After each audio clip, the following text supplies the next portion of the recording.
Good morning, everybody. Let's see here. Let's take a look at the project that you have going on. You guys have Chapter 2.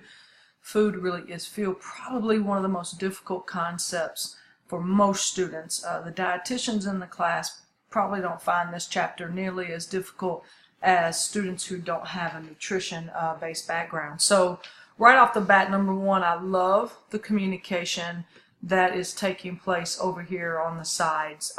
That shows me a lot that you guys are helping each other, working together. This was the whole kind of reason why I wanted you to consider the Google Docs. However, I have also noticed some of your comments about just how frustrating it is to move images around, which is why when I do design work, I do all my design work in PowerPoint, even Google Slides. It's just easier. I can manipulate the screen better. I don't have all this this bumping my images and stuff around. Everything sits exactly where I want it to sit. I know you may think that would take you a lot of work to pick this up and copy and paste it. I don't think it would. I literally think you would find it would use less of your time if you copied and pasted this into a Google Slides document. I'm really sorry about the struggles that you guys have had with this. I know your pain. I've been there, done that. So I really think you can easily copy paste. So let's just talk here, give you some feedback.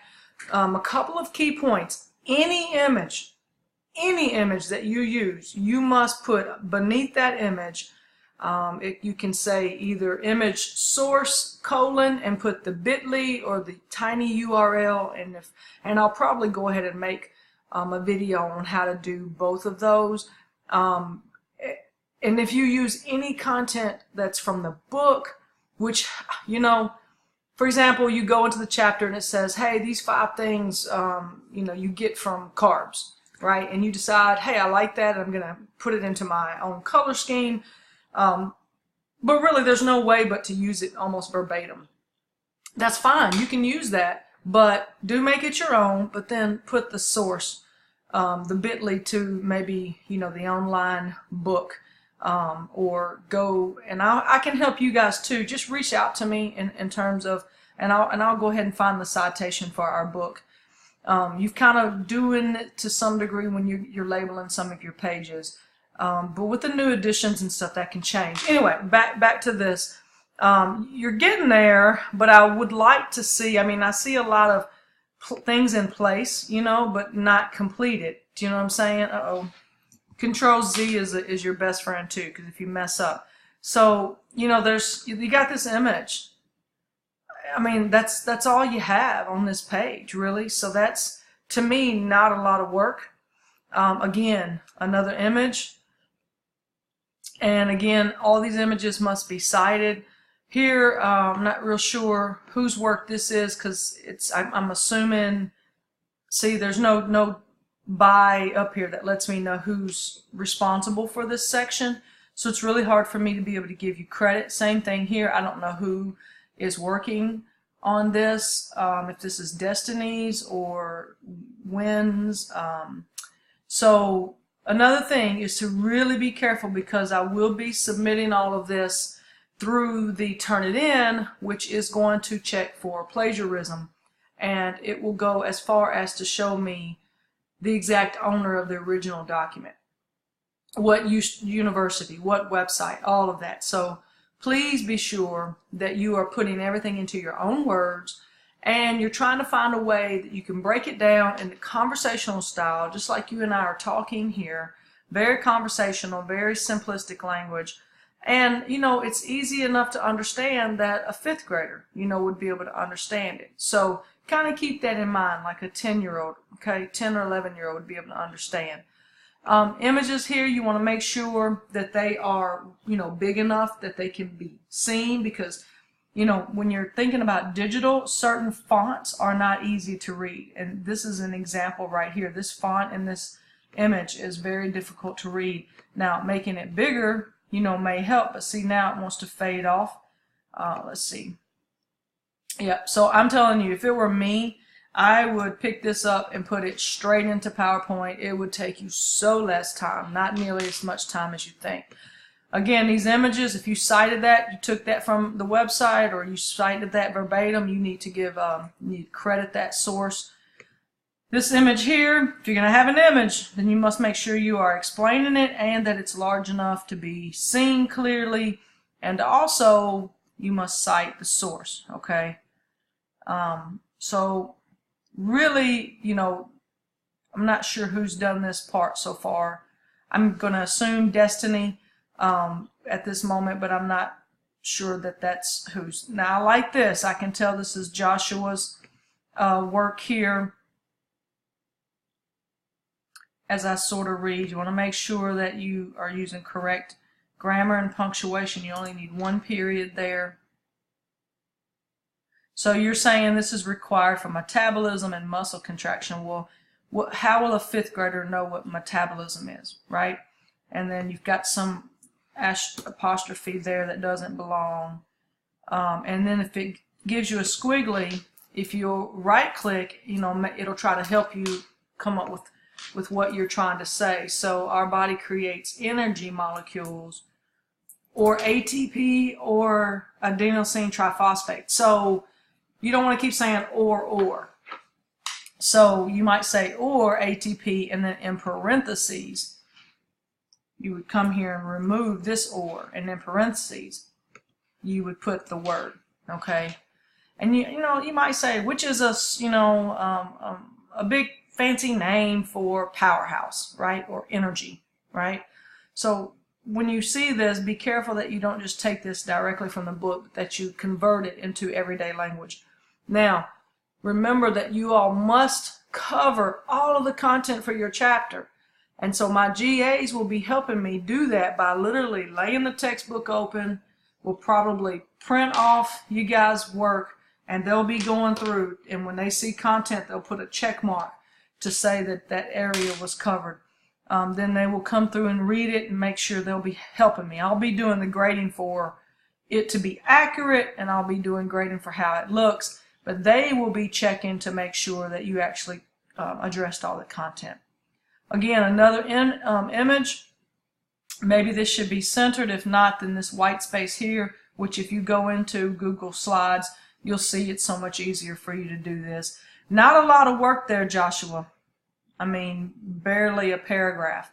So here we are going into less than a month left in the project. And you have 10 pages you have to do. Now I really expect you to be further along. And if you run out of content and you have extra pages, well, now that's the opportunity for you to add additional things that you might want to share, or to go look for a few more images that you can include and maybe move your content around, okay? So, but you do have to have 10 full pages, even if you feel like you've run out of content, okay? Get creative there. So if you have this image here, you have to cite it, and then Thomas, you know, I don't want a whole lot of text, Thomas. I need for you to take this and make this a little more visual. Nobody wants to buy a magazine and read a magazine that is just text on text. They might as well buy a book. So how can you turn this in? And, you know, Stacy's part of her project, which is like way at the bottom, there's a huge gap. She gives a really good example of how y'all should do this. Nice job, Brianna, on, you know, having these columns, but you haven't done anything, right? You've copied and pasted this here, but you have no, I mean, you've literally got that 1 or 2 sentences. So, like, I can't give you credit for that. You're not getting credit for that for this check-in, being this is the 3rd check-in, and you've got one last check-in. So I expect there to be a lot more completed. I don't want to have to say you have to have a certain amount of pages, because everybody's going through different things in their lives, and I want to be able to be flexible, but I should see more. I mean, you guys have got to give me something to work with. All right, when muscle cells mostly use fat, that should not be capitalized. Carbohydrates, that should not be capitalized. So you guys could help Win a little bit, because she does not speak English as her first language. So help her with some of those kinds of things. That's a good thing for you to add a comment here, you know, and say, hey, you know, don't capitalize the word fat or carbohydrates. Fat is stored as an intramuscular triglyceride. Well, what is that? So a fifth grader's not going to understand this, guys. So you really need to work on how do you break it down. You got to do a little digging. You got to do a little research. You have to have a citation for this image. And if you're going to use this image, you must explain what is in this image. You can't just plop it in there. It must be explained in the writing that you have, and that writing should be near the image. All right, same thing here. You need a citation. And I haven't just read this deeply, but you need to be explaining this image. You need to refer to the image. Notice in the image above, your body metabolizes glucose. What does metabolize mean? How can you break that down into simple words that a fifth grader understands? What does it mean to metabolize? It means to break it down, to put it into a usable form, right?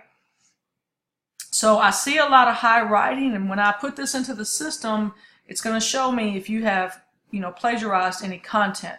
And I'm telling you, there's certain things that give it away from me, okay? I've been doing this long enough to know that you've copied and pasted certain content. So you really need to go back and do that. Same thing here. Need a citation, need explanation. Don't use images that you don't explain. Daniel, a little bit better job here than your brother. Same thing like I told Thomas. Nobody wants to buy a magazine with just words, okay? Be sure that you are using everyday common language. You're going to have to use some of this scientific word, but you really want to use everyday common language. Okay, all right, I like this. What are vitamins and minerals? What do they have to do with my athletic performance? If you find yourself asking these questions, this section is for you. See, that's conversational style. All right, why does this matter to me? Think about this. This is a magazine. Make somebody want to buy it. Make somebody want to read it. Make it make sense. The whole purpose of this is for you to make this more difficult content easy, okay, to others. So a lot of people choose magazines over books for this very reason, because magazines have a way about making the content seem a lot easier and a lot more relatable, right? Okay, hard to see this image here, needs to have it citated. You need a citation, image source. You can say image source colon and put the bit.ly or the tiny URL, or you might say image credit. Same thing with this image. Any image that you use, you must cite it. And then, you got a lot of white space here. If you move this into Google Slides, you'll see what I'm saying. Again, that's just how much control you have. All right, so I go a long way here. I understand y'all are trying to plan it out, but come on, guys, y'all are working me to death. If you don't need these pages, go ahead and delete them when you turn them in for me, just so it doesn't take so much additional time. This is where it's at right here. Stacy actually provides the best example so far that I have seen in our class. Stacy, you do need to come in and you need to cite. If you've taken this information for this nice little focus box here, and all of this came from the book, then you need to cite that. Okay, you would have a citation somewhere, maybe at the bottom here or right underneath here. You need to cite our textbook. I love that it's easy for me to know who's written this. She's changed the color of her name. It stands out. There's only 2 to 3 different colors of ink used on here. Good use of headings. Nice quotes. Excellent image. You need to cite that image. You need to cite this image. Very good. It's just overall a really great. And then the conversational style. Everyone needs water. A 5th grader can understand that, right? Just some, not as much as others. A sedentary person, or a person who spends the majority of their time not involved in physical activity, see, that's easy to understand. So if you use a term like sedentary, then just put comma and then explain what that term means. Even an active person's water requirements vary day by day depending on the amount of physical activity. So everything about hydration depends on how active you are. All right, and then so I like a retired Olympic decathlete. That means you've gone out and done some searching and some research. You have made considerable progress since the last time that I've graded yours. Again, nice image. Just make sure that it's going to be easy to see, right? But I love that you're showing how much water is in each of these types